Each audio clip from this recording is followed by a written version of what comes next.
আসসালামু আলাইকুম। আজ আমি মধ্যপ্রাচ্যের একটা দারুণ জনপ্রিয় ও মজাদার খাবার বানাবো, আর তা হচ্ছে ফালাফেল। বানানোর পরে যখন খাই তখন দেখি যে না, অনেক ভালোই হয়েছিল।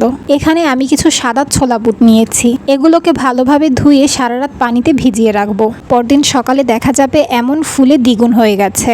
এখন এতে পেঁয়াজ কুচি, অল্প একটু রসুন বাটা, কয়েকটা কাঁচামরিচ, আধা চা চামচ ধনিয়া গুঁড়া, আধা চা চামচ জিরার গুঁড়া, স্বাদ মতো লবণ, অল্প একটু বেকিং সোডা আর বেশি করে ধনিয়া পাতা কুচি দিয়ে সবটা গ্রাইন্ড করে নেব।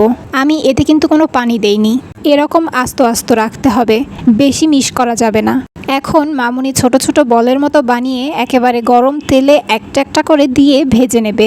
চুলার আঁচটা মিডিয়ামে রাখতে হবে। একেবারে বেশিও জাল দেয়া যাবে না, তাহলে পুড়ে যাবে।